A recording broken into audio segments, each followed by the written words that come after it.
பெரியாரின் 45வது நினைவு நாளையொட்டி சென்னையில் உள்ள அவரது சிலைக்கு திமுக தலைவர் மு.க.ஸ்டாலின் உள்ளிட்டோர் மலர் அணிவித்து மரியாதை செலுத்தினர். பெரியாரின் 45வது நினைவு நாள் இன்று அனுசரிக்கப்படுகிறது. இதனால் சென்னை சிம்சனில் உள்ள பெரியாரின் சிலைக்கு திமுக தலைவர் மு.க.ஸ்டாலின் மாலை அணிவித்து மரியாதை செலுத்தினார். அதனைத் தொடர்ந்து திமுக பொதுச் செயலாளர் அன்பழகன், பொருளாளர் துரைமுருகன், திராவிடர் கழக தலைவர் கி. வீரமணி, விடுதலை சிறுத்தைகள் கட்சித் தலைவர் திருமாவளவன் உள்ளிட்டோரும் மரியாதை செலுத்தினர். அப்போது செய்தியாளர்கள் மத்தியில் பேசிய திருமாவளவன், பெரியாரின் வழியில் நின்று மதவாத சக்திகளை நாடாளுமன்ற தேர்தலில் தோற்கடிக்க வேண்டுமென வலியுறுத்தினார்.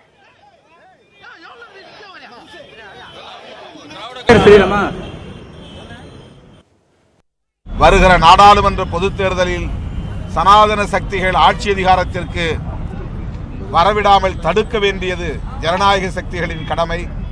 அந்த அடிப்படையில் பொதுமக்கள், அரசியல் கட்சிகள் என்று அனைத்து தரப்பினரும் பெரியாரின் பார்வையில் சனாதனத்தை வேறறுக்கக்கூடிய வகையில் நாடாளுமன்ற தேர்தலில் அணிதிரள வேண்டும் என்று விடுதலை சிறுத்தைகள் கட்சி இந்த நாளில் அறைகூவல் விடுக்கிறது.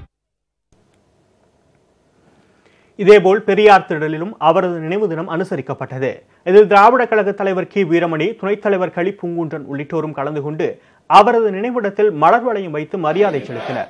அப்போது பேசிய கி. வீரமணி, எந்த இடத்திலிருந்து காவி பிறந்ததோ அந்த மாநிலங்களிலேயே பாஜக தோல்வியடைந்துள்ளதாக விமர்சித்தார்.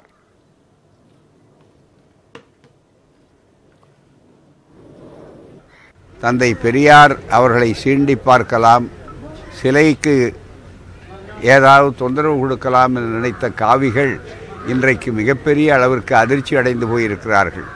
மின்சாரத்தில் கை வைத்த நிலைக்கு அவர்கள் ஆளாகி இருக்கிறார்கள்.